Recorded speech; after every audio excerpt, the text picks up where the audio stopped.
the first time this has happened. This is a repeated phenomenon, basically for 30 years. The Soviet Union ended in 1991. The United States security figures started to tell themselves that the U.S. is the unipolar power. It's the sole superpower. It's the indispensable country. It's the world's leader. It can do what it wants. And definitely, this is the philosophy of the neoconservatives. And that started with Richard Cheney, who was the U.S. Secretary of Defense in 1992. It has been part and parcel of every single administration. Neoconservative means the U.S. belief that it runs the world. That's it. Biden, who's an old man and lives in the past, says all the time, the U.S., hey man, that's the most powerful country, not in the world, but in world history. So Biden's idea is, yeah, we're so powerful. Compromise with Russia? No way. And so we have had proposals by Russia, don't expand NATO. This has been the core of the issue. Don't leave the anti-ballistic missile treaty. Don't overthrow governments in our region. Abide by the Minsk agreements to give autonomy to the Donbass or eastern Ukraine. Make a new security arrangement with the U.S. not based on NATO enlargement. Don't put your missiles near our borders. All of these proposals have been rejected by the United States, usually with the back of the hand, not even sitting down to negotiate them. And this is extremely dangerous. Now, when Putin made this proposal last week, he said that the terms for ending the war are that Ukraine should leave the four regions claimed by Russia, that is Lugansk and Donetsk, Kherson and Zaporizhia, and make no further claims over Crimea, and commit to neutrality. And then he says Russia will stop immediately any further military operations, and details will be negotiated. Now, the U.S. or Ukraine may disagree with parts of that. They should not disagree with the part about NATO. That is in everybody's interest that NATO not enlarge, because putting NATO right next to Russia is a recipe for World War III. So we should keep a space between the U.S. and Russia. They are two ambitious, proud, nuclear superpowers. They don't need to have their militaries up against each other as a tripwire. So that should be accepted by both sides. That should be accepted by Ukraine, as Zelensky did in March 2022, and then stopped doing it when his handlers in the U.S. told him stop talking about neutrality. So this is the first point. On the questions of territory, to my mind, Ukraine or the United States can respond, well, we don't agree with you on all of that territory. Here are our proposals. But instead, the U.S. says, oh, this is bad faith, this is conquest, this is unilateral surrender. That's, to use a technical term, bullshit. This is a negotiating position. You don't answer it by saying, no, we don't negotiate with you. You answer it by saying, negotiate.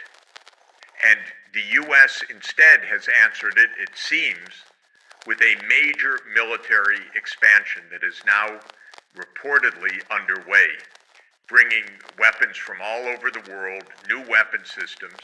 We know Ukrainians are being dragged off the street physically. The jails are being emptied to send prisoners to the front lines to die almost instantaneously right now. None of this is necessarily supported by the Ukrainian people. The country is under dictatorship and martial law. Period. Let's be straightforward about this. Zelensky's term is over. There were no elections. This is now just simply martial law. What do the Ukrainian people want? Do they want to fight to the last Ukrainian? Do they want peace? Do they accept neutrality? Oh, the U.S. doesn't want to hear about any of that. That might be truth-telling. This isn't about truth. This is about power. This is about victory. And so this is where we are. It's very alarming because we're going to enter right now a new phase of military escalation. It's going to take us closer to a nuclear conflict. There's no way it's going to save Ukraine. Because if these fools in the West would get it through their heads, Russia is not going to allow NATO to expand to Ukraine, and it will escalate, including to nuclear war, if that's what it takes. And what they say is, oh, no, I don't think so. Well, stop gambling with my life and with our lives. You don't think so. What do you know? The people that run the show in Washington or London or Brussels have not proved to be very smart, have they? So I don't want them gambling with the world's survival. I want them to negotiate. When you look at the president of Serbia recently in an interview, he said that in 3 to 4 months we're going to have a world war. And Hungary, Orban in Hungary is talking about that NATO is preparing to fight Russia. How do you find these type of comments? Do they know anything behind the scene that we are not aware of? They know what is being said but not being reported. They know that NATO is putting in thousands of personnel, most likely, into Ukraine. NATO is joining this fight.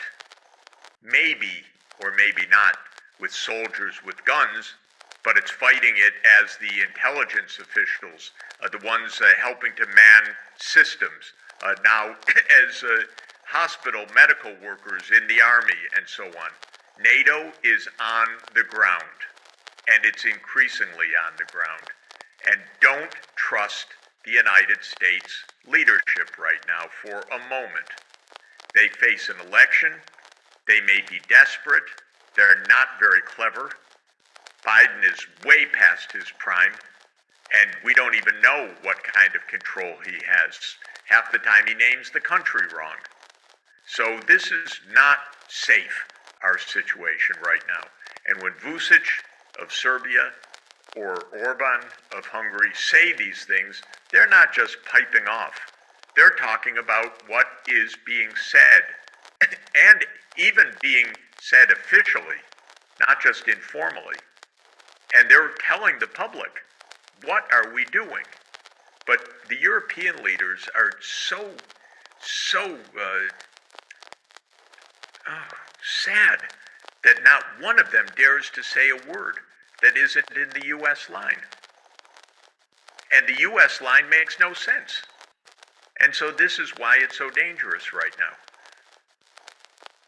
Yeah, recently we had new election in the European Union, and in your opinion, what was the message coming out of these elections? People are not happy. At least we know that people are not happy with the current policies in the European Union. They're talking about moving to the right wing, to the left wing. I think that the main issue is that the policies that are not making sense for Europeans.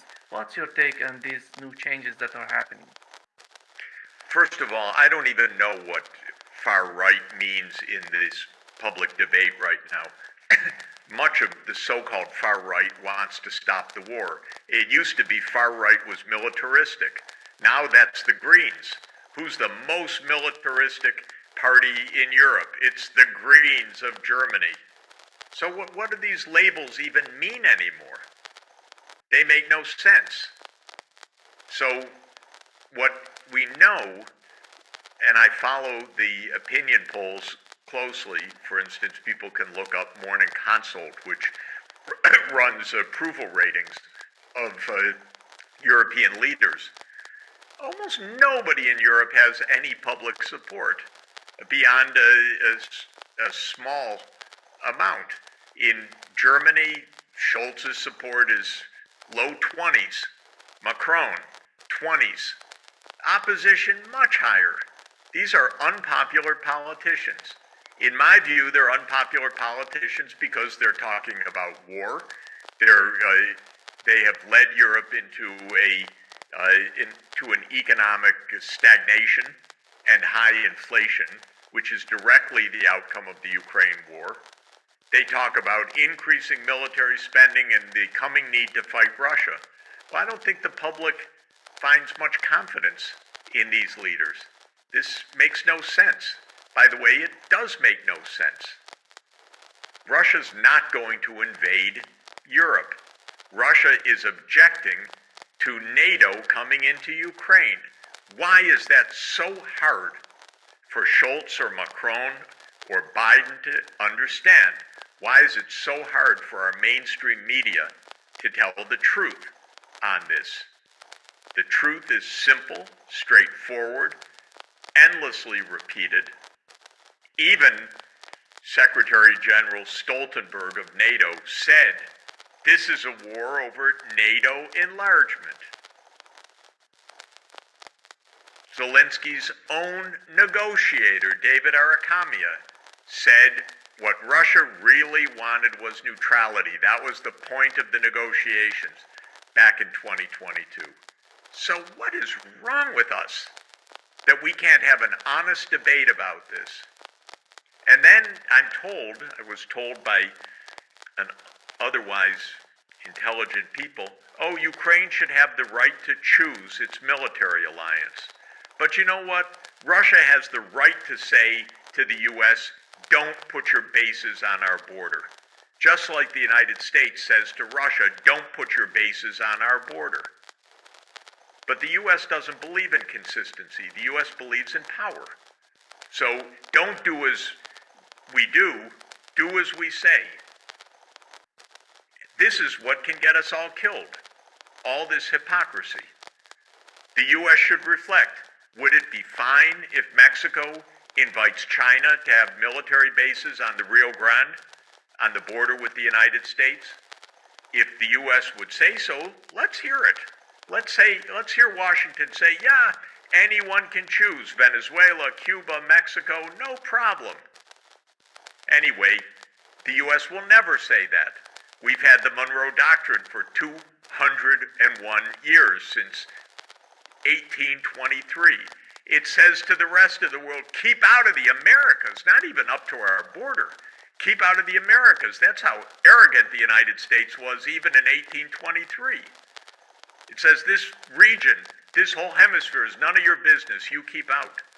But then when we want to meddle right up to Russia's border, that's just fine. That's freedom. Come on. Again, this is bullshit. We need to get serious to stop the escalation of the war. Yeah. Two other points in the Putin's preconditions was he said that he's willing to negotiate on the basis of what they've been negotiating in Istanbul in 2022. And the other point would be that he said as time goes by, these conditions are so fluid that they're going to change. And when it comes to the West, we know that as time goes by, Ukraine gonna lose more territory. And the question is why they're not considering any sort of negotiation. Do you think the question, what comes to my mind is Zelensky, it seems that he's continuing in his position under the martial law. And European leaders are not in a good position considering the new elections. They don't have any sort of majority support in the European Union. Biden, for the sake of 2024, he's willing to continue this conflict. I don't know what he's going to do. He's going to hand it over to the next president of the United States. It's his agenda what he's going to do with the conflict. It seems that nobody's in favor of any sort of peace, any sort of political settlement in Ukraine. That's correct, because the public isn't asked about this. If the public were asked, in Ukraine, in Europe, in the United States. Should Ukraine be neutral and safe? There would be an overwhelming answer. Yes. But this is not what's being asked, because the public has no say in any of this. Nothing's being explained honestly. Ukraine is under martial law, as you said. The Ukrainian people aren't being asked. I watch pictures. I find them tragic, of people running for their lives from the conscription officers. They're being dragged into cars. They're being given a gun and then told to go storm a Russian location and then dying within a few days. They're being dragged off the streets to die. And that's Western policy. That's the so-called policy of fighting to the last Ukrainian. Now the Ukrainians have formally asked Europe, return Ukrainians that are in Western Europe so that they can be conscripted and go to the front line. Are we just a war machine? Is this just red meat for the front line? We'll see how Europe behaves. But so far, Europe has done whatever the U.S. has said. That's the bottom line of Europe. Whatever the U.S. says. But the U.S. leadership is completely irresponsible. And it is weak, and it has no strategy. And it's trying to get to past the next election, which is in November. And so they don't want anything embarrassing to Biden until then. It's not about Ukraine. It's about Biden's reelection. So everybody's quiet, except the guns, which now continue to escalate. It is a dramatic situation. But considering the recent election in the European Union, do you think that these people who are hoping to make some sort of changes in terms of their leaders in Europe, are they gonna get it, or are they gonna have a Meloni type leader that is so much in line with what's going on right now in Ukraine? Well, we don't know, but one of the rumors last week was that the Prime Minister of Estonia, Kaja Kallas, would become the High Representative for External Relations. Now, she's one of the most aggressively Russophobic politicians in the world. She speaks hate about Russia. And if that's the External Affairs Commissioner of the new commission, well, what could one say? It's a shame for me. I helped her father, who was central bank governor in Estonia, to introduce the Estonian kroon. It was a very successful operation that I helped to advise on. And her father's I like him very much. But I don't like Russophobia because it is arrogant, it is uncalled for, and it is dangerous. It's a matter of talking and settling issues that we need, not this kind of hate about Russia and Russian culture and this essentializing Russia. Oh, that's always a violent state. Well, that's baloney. The United States and the British Empire have been violent states. Germany has its Nazi period. Do we then talk about Germany as if it's only Nazi Germany? Of course we don't. We don't make such simplistic, simple-minded, insulting statements about other countries. We try to show respect, cooperation, and a way forward. And I don't see that coming out of Europe. These politicians trip over themselves to be more hate-speaking. Same with the United States. Well, it's enough. It's worse than elementary school. This is not how to behave for safety. Yesterday, Stoltenberg said that China must stop supporting Russia in this conflict, and we're gonna punish China if they don't do that. In your opinion, we've seen in recent months that Janet Yellen, where she went to China, we had Antony Blinken, we had Olaf Scholz. and we had Putin's visit to China that was so important. How do you find right now the relationship between China and Russia? Are they really thinking that it's possible to separate China from Russia or Russia from China? There used to be an old joke that there's fog in the English Channel. Europe is cut off, as if Britain was the center of the world. And it wasn't Britain that was cut off from Europe, Europe was cut off from Britain. Well, in this Western idiocy, we run the show, China's a sideshow, China's isolating itself. These people don't do numbers. Add it up. The whole Western world, add up Europe, the European Union, 450 million people. The United States, 336 million people. Roughly together, 800 million people. Take Britain, add in Japan, add in Korea, add in Australia and New Zealand. You're getting to about 1 billion people out of 8 billion. That's 12% of the world population, 12.5%, 1 billion over 8 billion. You know what? We're talking to ourselves. They're not buying it. China's doing just fine trading with the rest of the world. We can't compete with their electric vehicles. We can't compete with their advanced technologies, their low-cost production. So we're becoming protectionist in our own borders. But we're threatening them. We'll cut you off. Well, you know what? We won't cut them off.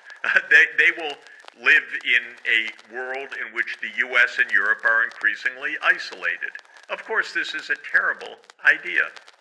But I don't like the U.S. going to China to lecture China.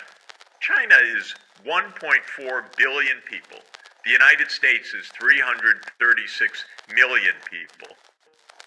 China's economy in international prices is about 30% larger than the United States, or maybe 25% larger than the United States.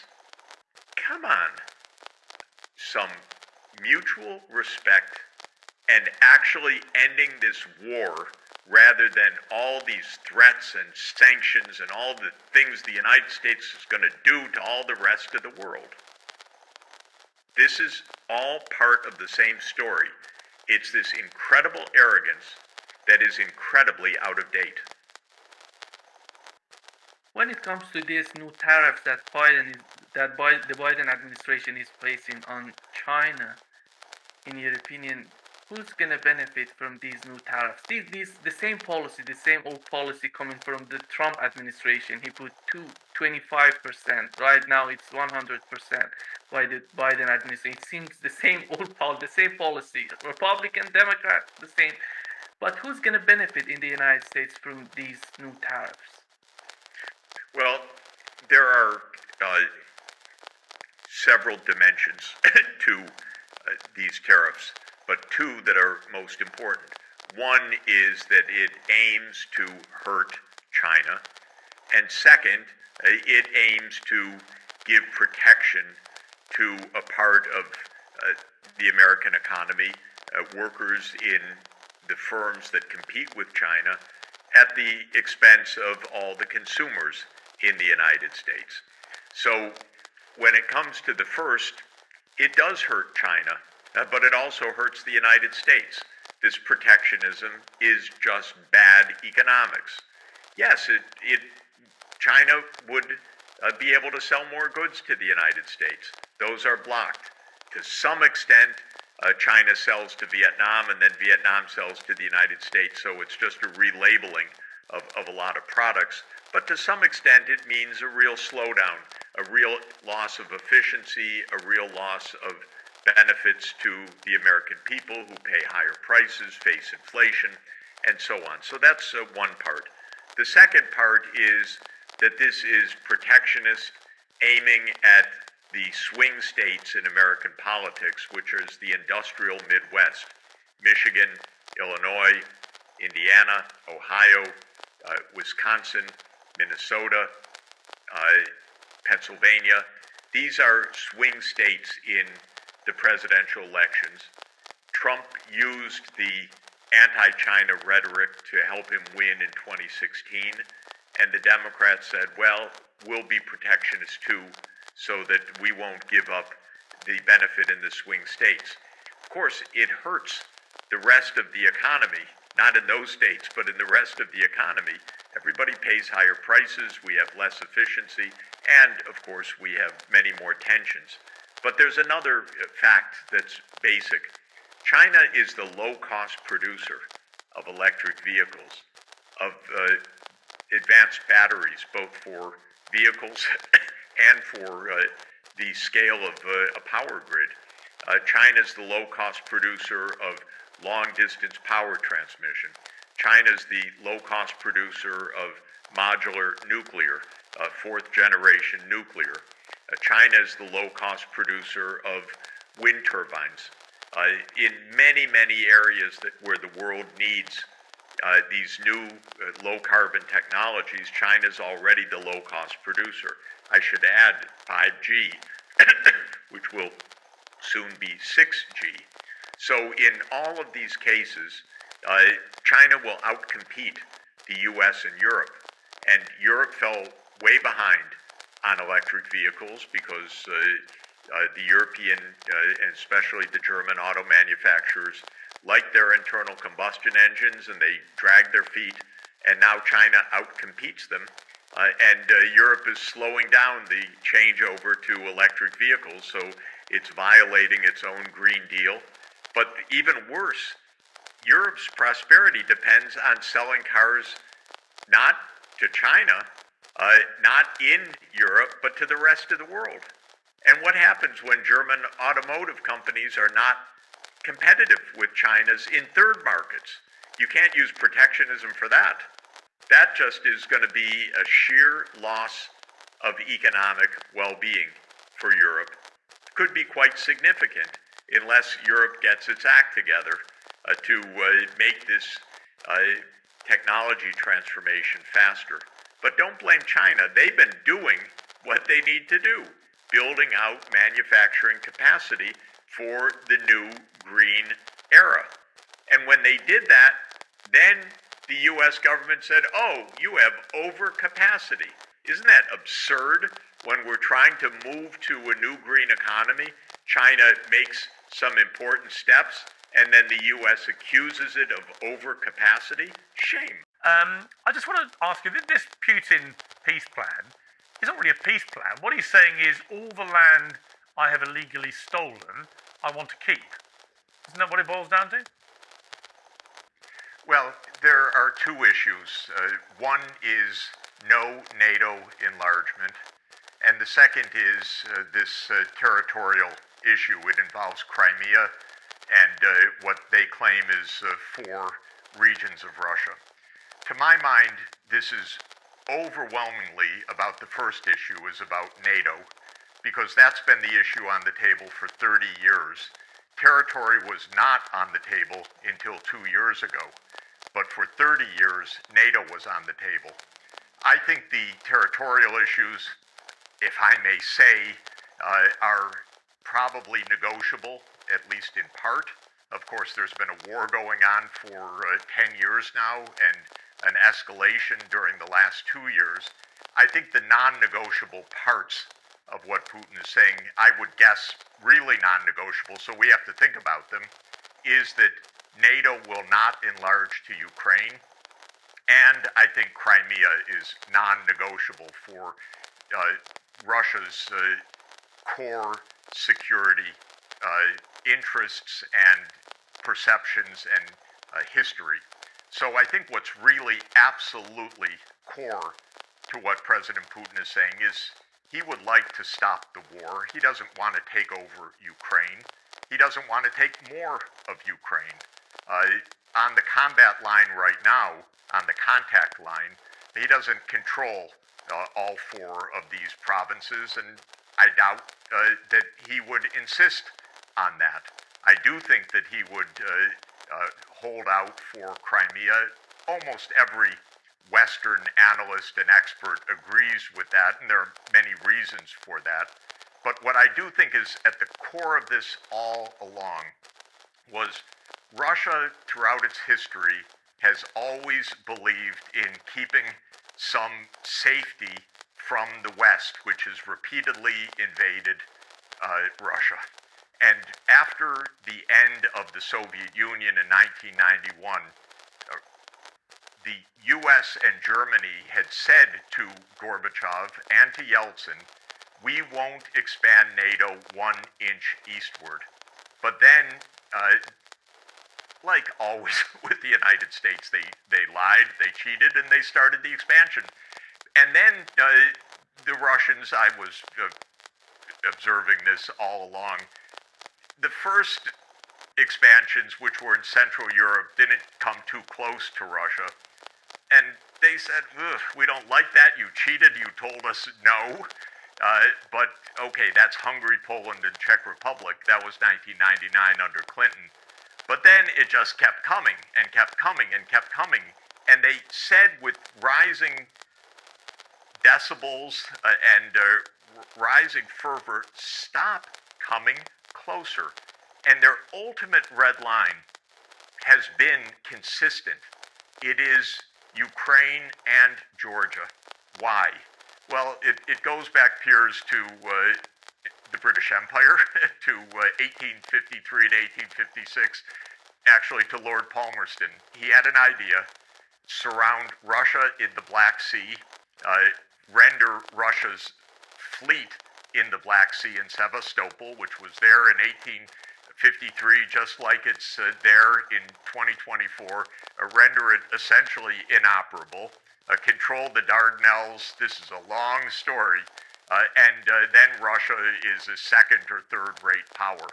And President Putin is responding to what has been a British imperial attempt for 175 years and a U.S. attempt since 1991, basically to surround Russia with NATO.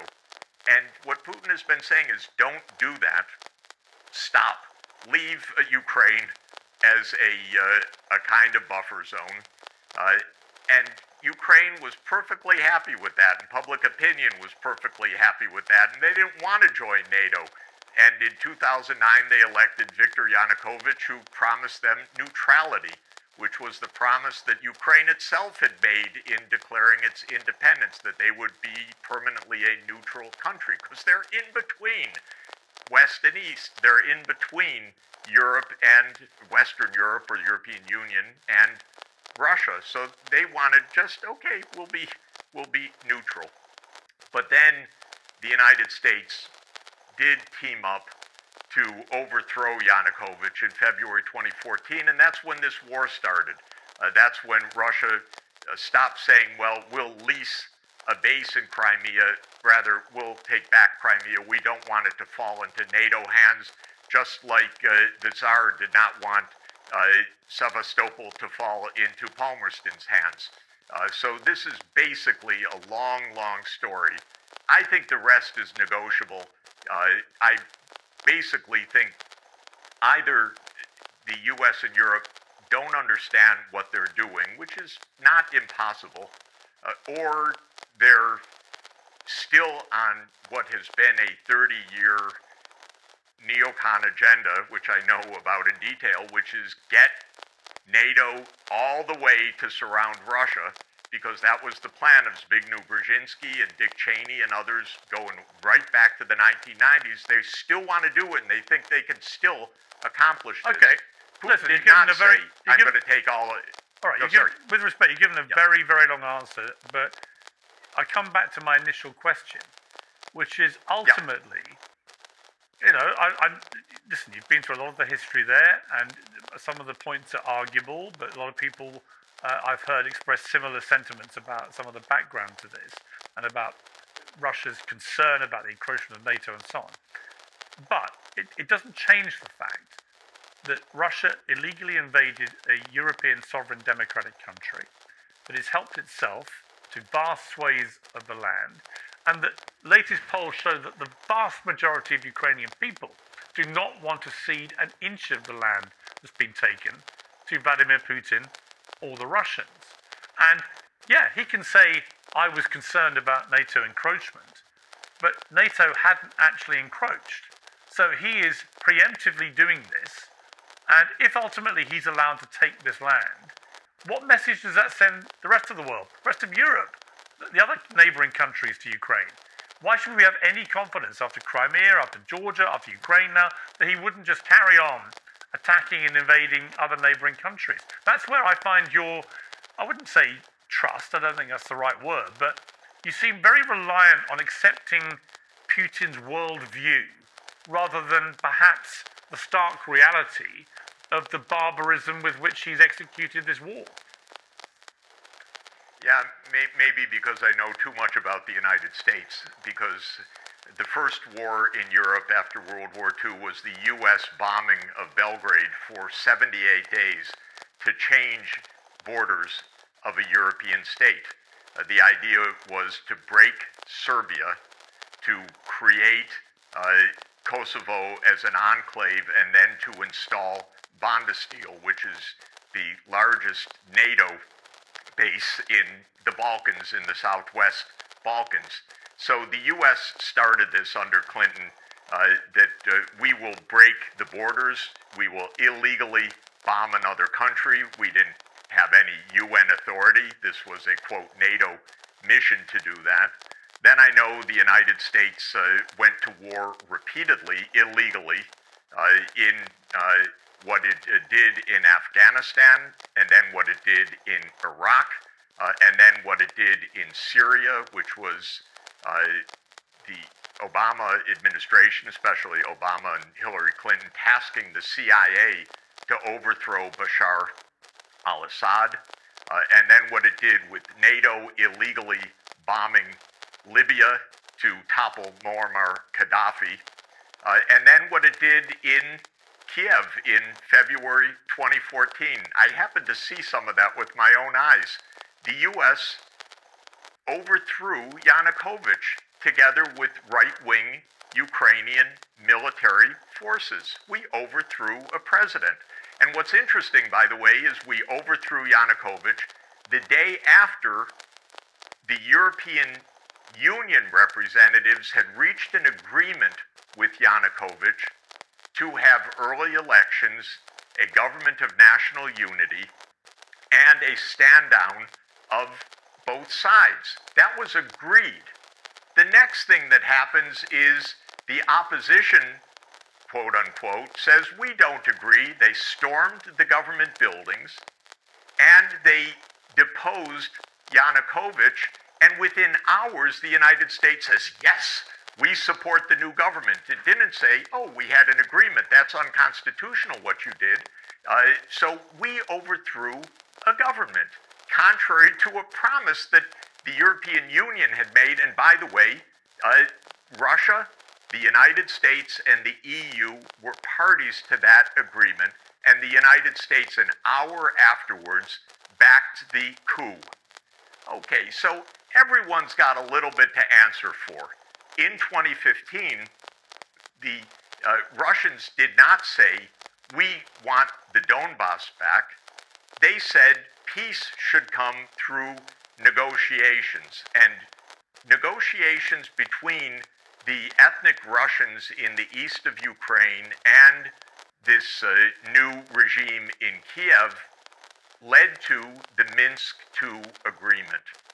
The Minsk II agreement was voted by the UN Security Council unanimously. It was signed by the government of Ukraine. It was guaranteed explicitly by Germany and France. And you know what? And it's been explained to me in person. It was laughed at inside the US government. This is after the UN Security Council unanimously accepted it. The Ukrainians said, we don't want to give autonomy to the region. Oh, but that's part of the treaty. The US told them, don't worry about it. Angela Merkel explained in Die Zeit, in a notorious interview after the 2022 escalation, she said, oh, you know, we knew that Minsk II was just a holding pattern to give Ukraine time to build its strength. No. Minsk II was a UN Security Council unanimously adopted treaty that was supposed to end the war. So when it comes to who's trustworthy, who to believe, and so forth, I guess my problem, Piers, is I know the United States government. I know it very well. I don't trust them for a moment. I want these two sides actually to sit down in front of the whole world and say, these are the terms. Then the world can judge. Because we could get on paper clearly for both sides of the world, we're not going to overthrow governments anymore, the United States needs to say. We accept this agreement, the United States needs to say. Russia needs to say we're not stepping 1 foot farther than whatever the boundary is actually reached. And NATO's not going to enlarge. And let's put it for the whole world to see. You know, once in a while, treaties actually hold. But there is They an work. argument. Okay, If listen, they're I public. hear you. I hear you. And it's an argument you've espoused on Russian state TV as well. I've heard you do that. Yeah, absolutely. I tell it everywhere. Right. So, and that's fine. You've been consistent. I get that. But actually, isn't this, if you look at it a different way, a perfect illustration of why there should be NATO encroachment, actually? Because if you go through the history since the start of World War II, in 1939, it was Nazi Germany and the Soviet Union that invaded Poland. 1940, Soviet Union invaded the Baltics. 1940, Soviet Union annexed parts of Romania. 56, Soviet Union invaded Hungary. 68, Soviet Union invaded Czechoslovakia. Now, Poland, Estonia, Lithuania, Latvia, Romania, Hungary, or Czechoslovakia did not invade Russia or the Soviet Union. No threat emanated from those countries, but they were attacked by the USSR/Russia. And that's why these countries wanted to join NATO. And since they joined NATO, none of them has been attacked by Russia again. So if you were putting all that into the mix here, you might say that's a perfect illustration of NATO power deterring Russian aggression. And that actually, if Ukraine had speeded up its membership of NATO, which many of the people in Ukraine were actually keen to do, if it had done that, it might have had the protection against the illegal invasion by Russia.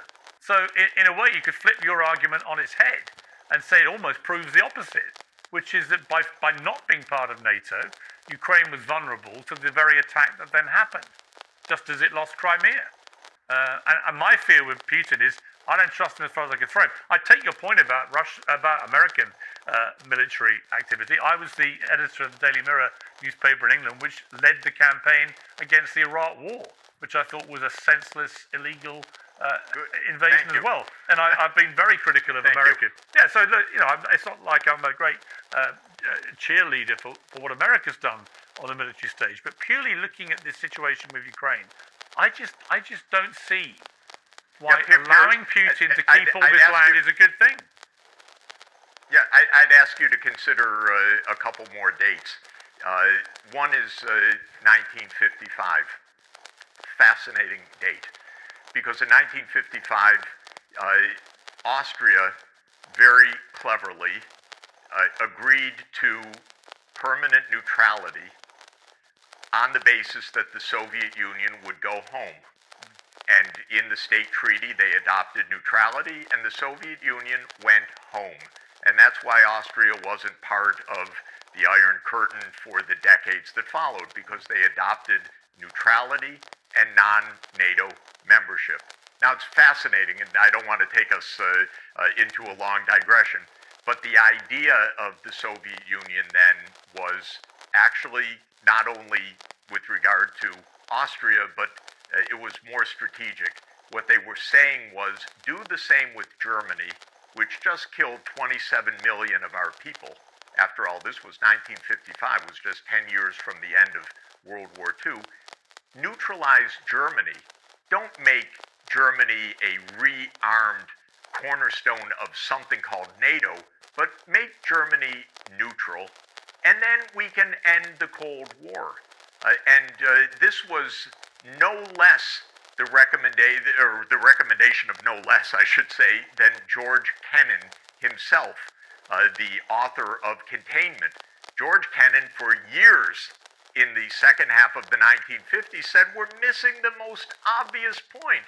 a neutral Germany, the Cold War could end. He went on wreath lectures in BBC to say this. I think it was 1957, if I remember correctly. And this is fascinating. We missed the opportunity to end the Cold War decades earlier. The other date that I would urge you to think about is 1962, when the Soviet Union came close to the United States in Cuba. The U.S. said, Monroe Doctrine, you don't come anywhere close to our hemisphere. We nearly had nuclear Armageddon in 1962. The Soviet Union was doing nothing different from what the United States was doing in Turkey. It was placing nuclear offensive missiles or weapons near the border of the adversary. Actually, Khrushchev said, I don't want war with them, I just want to do what they're doing to us. It nearly led to nuclear annihilation. It's good for superpowers to keep a little distance. The United States is expansionist. If you say the Russians are expansionist or the Soviet Union is expansionist, keep a little space between them. And that's what President Putin has been saying for more than 2 decades. Keep a little space, be prudent. We don't want the United States right up against our border. And the U.S. has really provoked it, not only overthrowing a Ukrainian president, bad judgment in my opinion, but also unilaterally walking out of the anti-ballistic missile treaty in 2002, unilaterally placing Aegis missiles in Poland and Romania. And when Russia said, what are you doing? You're breaking the whole security architecture. The U.S. says, and I quote, it's none of your business what we do. NATO's none of your business, Russia. That's the formal, literal position of the United States of America, that we can go anywhere with any third country, including Ukraine or Georgia. We can put our missiles wherever we want. It's none of your business, Russia. Well, come on, Piers, this is going to get us all blown up if we don't have a little bit more common sense. Okay, but I'm saying, here's what I'm struck by. Here's what I'm struck by, Professor. Yeah. And I've talked to you a couple of times. I find you fascinating to talk to you, by the way. And I know you have a deep knowledge of all this, albeit you have some interpretation of what's going on that's different to what I have. But I respect your knowledge and your scholarship on this.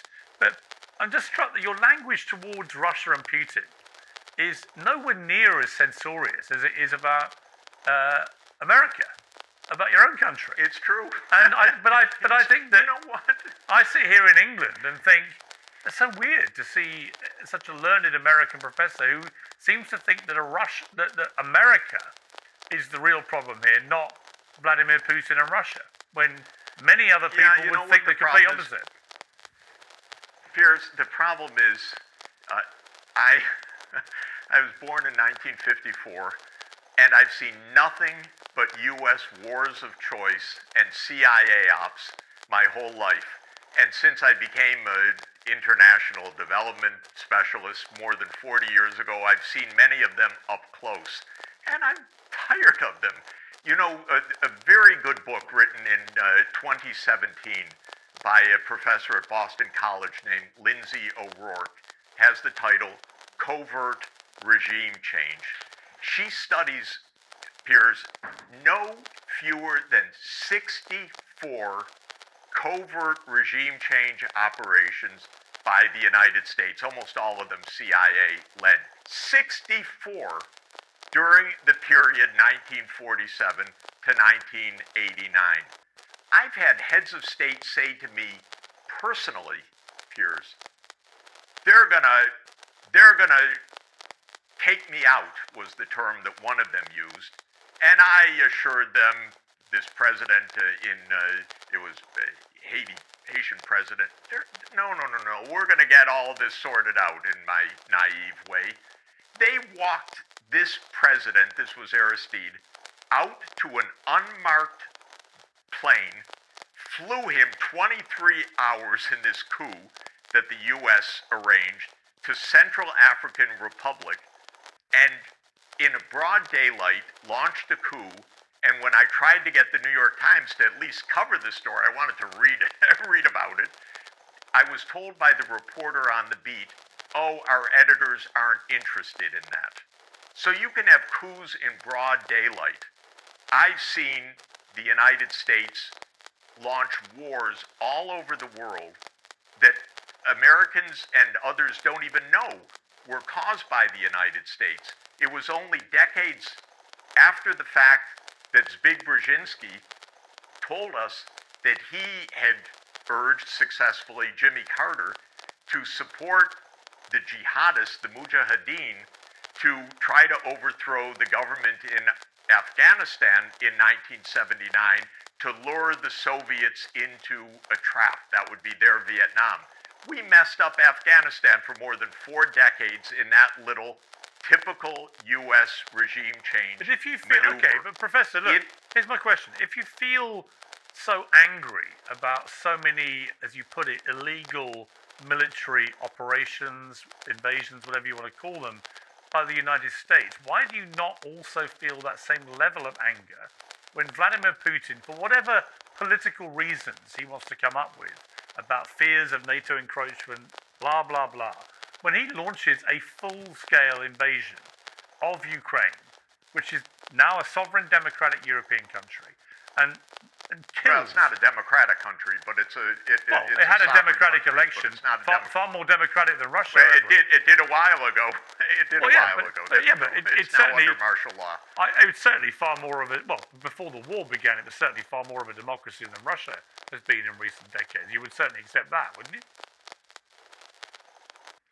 Look, I think the point is... So my point... Here's my point. My point is, why are you not as censorious about Putin doing the thing that you feel so angry about what you say America's done?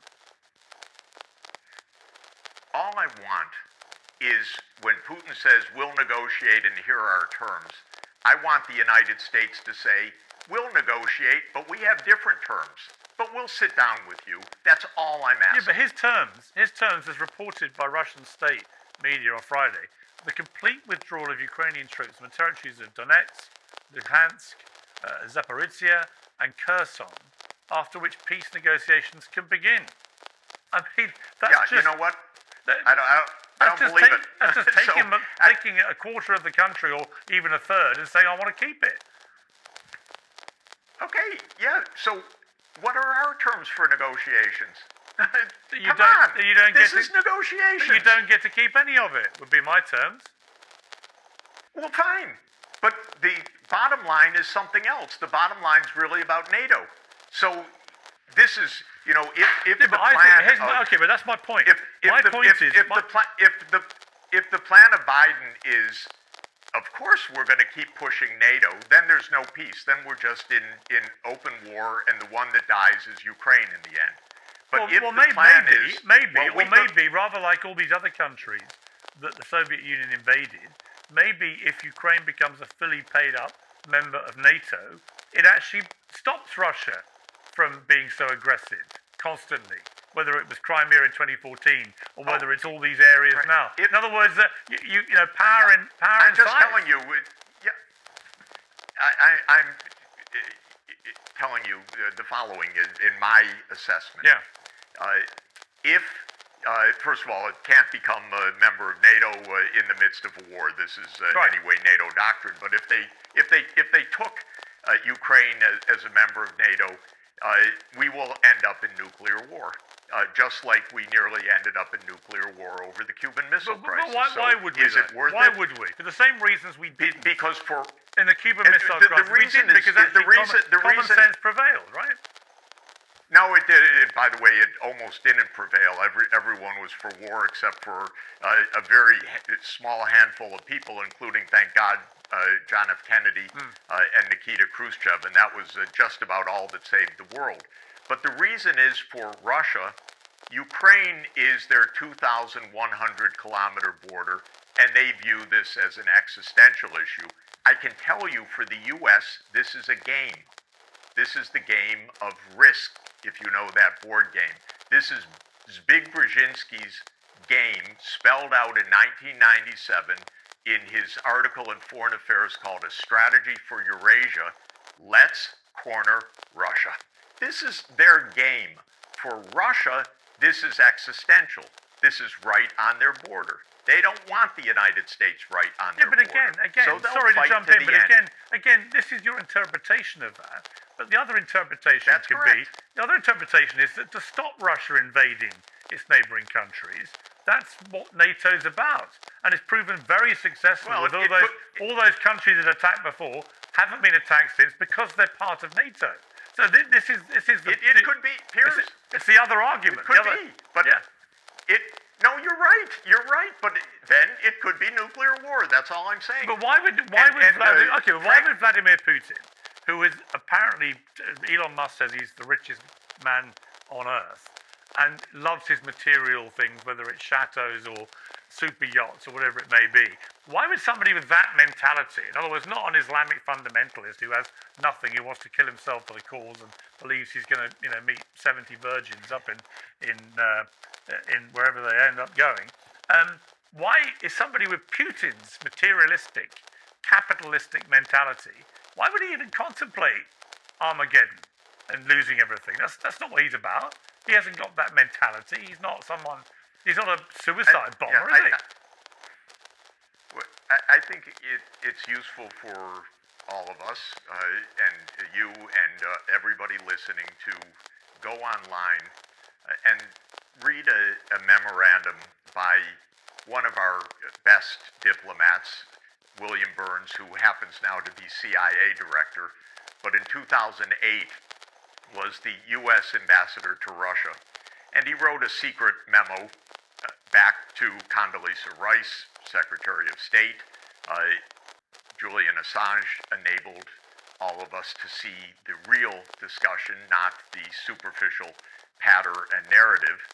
And he explained, this isn't about Putin, this question of NATO. This is the entire Russian political class, everybody. And the memo famously is called Niet means Niet. That for Russia, this isn't Putin, this isn't one person, this isn't a lark. This is viewed by Russia as existential. This is viewed by Russia as do not stand on our borders, period. Especially now that the United States has abandoned unilaterally the anti-ballistic missile treaty. It has abandoned the international nuclear force. Now Stoltenberg is, he's just parroting the U.S., saying we are going to stock up on our nuclear armaments. They're not going to accept it. It's not Putin. It's Russia. And by the way, you would feel the same way in their position. And the United States absolutely felt the same way when that was tested. And we have this doctrine, by the way, which is even more remarkable. Since 1823, we've said no foreign powers in the entire Western Hemisphere, not just on our border, but the entire Western Hemisphere. And that doctrine, that Monroe Doctrine, was reiterated. I was sitting there when Donald Trump reiterated that in the UN General Assembly. That was for the whole Western Hemisphere. So it's perfectly understandable, and it's not about Putin. It's about Russia's absolute core national security. Don't come up to our border. Perfectly sensible. What is your opinion on President Putin's peace proposal for Ukraine from last weekend? Two things. One is what President Putin said. He laid out a clear Russian position on how the fighting could stop immediately. The second thing that's remarkable is how obtuse the U.S. and European reaction was to President Putin. It was immediately tarred as an ultimatum, as a disgrace, as a non-negotiation, whereas President Putin absolutely put forward a negotiating position that should be met at the negotiating table by a Ukrainian, U.S. or NATO negotiating position, but the idea is sit down and talk. Don't just shoot each other. And President Putin very clearly said, let's talk. Now, the basis that he proposed is also rather straightforward, though there are points that are negotiable. Some, I think, are probably not negotiable. The non-negotiable point that I think is not only correct from Russia's point of view, but correct from America's point of view, is that Ukraine should be a neutral country without U.S. military forces through NATO being right up against Russia's border. Russia doesn't want that, and the United States should not want that, should not want that. Do we really want to have more direct war with Russia? Of course we shouldn't. This has been the bone of contention for 30 years. The U.S. once upon a time promised in 1990 NATO would not move 1 inch eastward. Then the U.S. cheated, starting with Bill Clinton, and then carrying on since then with all of the American presidents. It's a cheat. Russia kept saying, stop the NATO enlargement. We don't want you on our doorstep, any more than the United States would like Russia or China to have military bases on the Rio Grande in Mexico, or like the United States did not accept Russia or Soviet Union putting nuclear weapons into Cuba in 1962. Russia doesn't want it. So that's the first point. And I think it's non-negotiable from the Russian point of view, but I once told the White House, it's not even a concession. It's a good thing for the United States. Understand reality. So that's the first.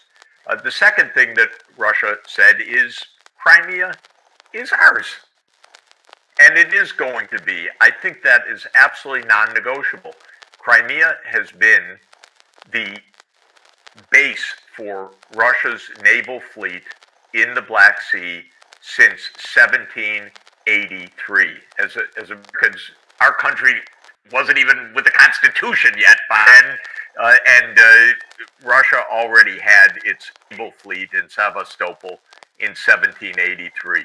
Now, historically, starting with the British Empire, the idea was get Russia out of the Black Sea by overtaking Crimea or surrounding Russia in the Black Sea through British or now U.S./NATO military power. Russia's not having it. What's notable, Judge, is that up until 2014, this wasn't an issue. Of course, Russia had said, don't expand NATO, but Crimea wasn't a particular point of challenge. It became a particular point of challenge when the U.S. helped to overthrow a government in Ukraine, and President Putin immediately said, we're not going to hand over, because you've overthrown a government, our naval base to NATO. And that's when a referendum was held in Crimea, which is ethnically Russian. They voted overwhelmingly, we stay with Russia, and it's been part of Russia. The third part of what President Putin said was that Russia demands its sovereignty over 4 annexed regions, that it is annexed as of 2022. These are the Donbas regions of Donetsk and Lugansk, and also southern Ukrainian regions of Zaporozhye and Kherson.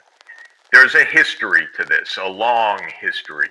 The long history is that Russia was not demanding that territory until the United States pushed the NATO enlargement, refused the negotiations until the end of 2021, and then Russia said, okay, they want to be part of Russia, we take them as part of Russia.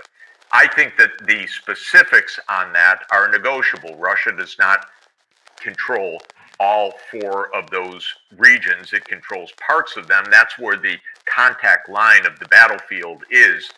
This is a point to negotiate. The West, I don't know, the West, what do I mean by the West? I mean the United States government and the NATO Secretary General Jens Stoltenberg and the President of the European Union, Ursula von der Leyen, gave a completely absurd and absolutely wrong and harmful response to this. Oh, those are just demands, unacceptable, we fight on. Instead of saying, well, that's Russia's position, we have other positions, but we should now sit down to negotiate because clearly there is a way to reach peace. There is a way to reach peace at the negotiating table. It's the U.S. that keeps rejecting the idea of negotiations. And I've never seen anything quite like the Biden administration as being the worst of this. Because other presidents have understood that you negotiate. It's not a matter of left or right, weak or soft or strong. You know, we had President Reagan absolutely negotiating with the Soviet Union. And he famously said that the way to negotiate is trust but verify. In other words, I'm not going to be a sap in this, but I'm ready to negotiate. President Kennedy negotiated, and on. Strong presidents negotiate, weak presidents don't, and this is our problem right now. What are your thoughts on President Putin's peace offer, which includes the immediate withdrawal of Ukrainian troops from specific regions and Ukraine abandoning plans to join NATO? U.S. and EU and NATO leaders all focused on that means the entirety of these four regions, that point, rather than on what you're pointing to, which is that we will stop fighting when these basics are met. We don't have to meet every basic that President Putin said. I can tell you, I know what the core of this is because it's been 30 years of discussion. And I'll explain another bit of evidence of why it's the core. The core of this, from the start, has been NATO enlargement.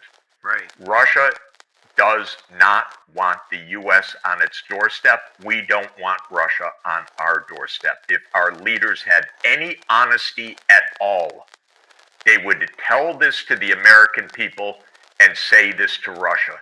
Just a little bit of honesty, just once, to explain that we cheated on promises, we have driven up recklessly on a project to surround Russia with NATO, and it wasn't a good idea. That's it, then the war stops. That's the essence of this.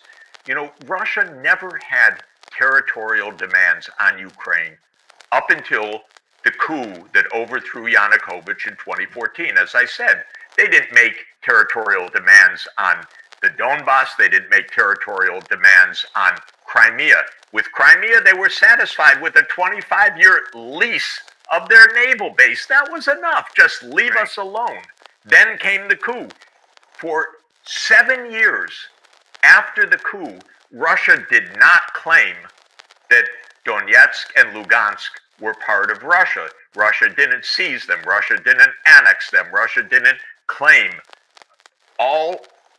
these territories. All that Russia said was that they should be given protection and autonomy based on a treaty that Ukraine had signed, and that France and Germany were guarantors, and that the United States had backed in the UN Security Council, called the Minsk II Agreement. This was another Western cheat, because we know that there was no intention on the Western side or on the coup-led Ukrainian side to actually honor the very treaty that they had themselves signed. But there was no Russian demand for territory. Right. And President Putin explained in this press conference that the demands for Zaporizhia and Kherson region arose because the general staff of the military said that that was essential to protect the land bridge to Crimea. Now, this also is negotiable, or at least you sit and you negotiate it, and you see, and maybe negotiations don't work in the end. Maybe they do. But we run from the negotiating table out of fear. It's pathetic. I've never seen anything like it. दोस्तों इस video में मैं आपको video किस तरह से video zoom करते हैं और जूम आउट करते हैं। दोस्तों आपने कई जगह देखा होगा जिसमें आपने वीडियो को जूम इन और जूम आउट करके देखा होगा किसी की वीडियो में, तो वो बहुत ही आसान तरीका है। अगर आप इस वीडियो को पूरा देखेंगे तो आपको बहुत ही अच्छे तरीके से समझ आ जाएगी और आप बहुत ही अच्छे तरीके से किसी भी वीडियो को जूम आउट या जूम इन करना सीख जाओगे। इसके लिए आपको वीडियो पूरी देखनी पड़ेगी, तभी आपको समझ आएगी। और अगर वीडियो आपको अच्छी लगे तो आपने वीडियो को लाइक कर देना है और कमेंट में बताना है कि और इस टॉपिक से रिलेटेड आपको कौन सी वीडियो चाहिए। तो मैं आपको पूरी कोशिश करूँगा समझाने की वीडियो को किस तरह से जूम इन या जूम आउट किया जाता है। तो आपने इस वीडियो पर बने रहना है ताकि आपको वीडियो की पूरी समझ आ सके। चलते हैं वीडियो की तरफ। मैं आपको वीडियो जूम इन और जूम आउट करना सिखाऊंगा, तो आप अपने अच्छे तरीके से बने रहना है। और काइंड मास्टर मैं आपको इतने अच्छे तरीके से समझाऊंगा कि आपको कोई भी ये नहीं सिखा पाए। दोस्तों इसके लिए आपको मीडिया में जाना है, अपने फाइल सेलेक्ट करनी है जो आपको जिसमें आपको वो करना है, ये इस पर सेलेक्ट करना है। उसके बाद दोस्तों जो वीडियो आपको जूम इन या जूम आउट चाहिए करनी है वो वीडियो करनी है। जैसे कि दोस्तों मैं ये वीडियो करना चाहता हूँ, ये दोस्तों वीडियो मैंने ले ली। अब दोस्तों इस वीडियो को मैं जूम करना चाहता हूँ, तो मैं किस तरह से करूँगा। सबसे पहले आपको क्या करना है, इस वीडियो को सिलेक्ट करना है। सिलेक्ट कर लिया, उसके बाद दोस्तों क्या करना है, उसके बाद आपको दोस्तों इस तरह से करना है, ये बीच वाले में लगाना है दोस्तों। इसमें ये दोस्तों अब गौर से देखते जाना है ताकि आपको इस पर दोस्तों आपने क्लिक करना है। क्लिक करने के बाद दोस्तों आपने अब क्या करना है, अब आपको जूम इन अगर करनी है दोस्तों, आपको कोई पार्ट करना है या जो भी करना है आपको जूम करने के लिए दोस्तों ऊपर वाले को लगाना होगा। जो भी आपको करना है, ये पार्ट ले लिया, उसके बाद आपने इधर काट लगा लेना है। अब जो ऐसा आपको चाहिए, सॉरी आपको कार्ड लगाना भी सिखा दे जो आपको ऐसा चाहिए दोस्तों। इसके लिए अगर आपको स्पेसिफिक हिस्सा चाहिए जिससे आपने वो लगाना है, जूम इन या जूम आउट करना है, उसके लिए आपको क्या करना होगा, आपने इसके लिए वीडियो को सिलेक्ट करना होगा। ठीक है, अब कोई सा भी पार्ट ले ले, मिसाल के तौर पर मैं ये वाला पार्ट ले लूँ, तो उसको अपने काट देना है। मिसाल के तौर पर इस पर आपने लगा देना है, इस पर दोस्तों। ठीक है दोस्तों, इस पर लगा देना है और अब बीच में से आपने काट देना। अब जो आपको चाहिए फिर आपने वहीं पर जाना, अब स्पेसिफिक हिस्सा जो आपको चाहिए। ठीक है, अब यानी कि मैंने ये ले लिया, अब इसको जूम इन करना है, यानी कि आपको करीब करना है दोस्तों। आप वीडियो को बहुत ज़्यादा करीब, तो आपने ऊपर वाले को सिलेक्ट करना है और वीडियो को यहाँ से जितना अंदर तक लेना चाहते हैं दोस्तों, यहाँ से यहाँ पर दोस्तों आपने करना है, इस जगह पर दोस्तों आपने जूम इन या जूम आउट करना है। ठीक है दोस्तों, अब आपने जूम इन करना है, पहले दोस्तों ऊपर वाले पर क्लिक करके इस पर क्लिक करके ये इस पर दोस्तों क्लिक करके ये ऊपर वाले पर ठीक है ना, इस पर क्लिक करना है। फिर वीडियो पर आना है और वीडियो को जूम इन जितना भी दोस्तों आप करना चाहो, जितना भी करना चाहो, अब मैं जितना भी करना चाहूँ, जितना भी दोस्तों आप करना चाहो आप करते जाओगे। ठीक है दोस्तों, अगर आपको इसी तरह से जूम ही रखना है तो दोस्तों आपने ये लगा रहा है तो आपने इस ऑप्शन पर क्लिक करना है। इस ऑप्शन पर दोस्तों ये राइट रहा जो इस पर मैं कहना चाह रहा हूँ। तो दोस्तों इस पर आपने क्लिक करना है, इस तरह से ऊपर आपने टिक कर देना है, तो यह जूम इन हो गया। अब वीडियो को प्ले करता हूँ।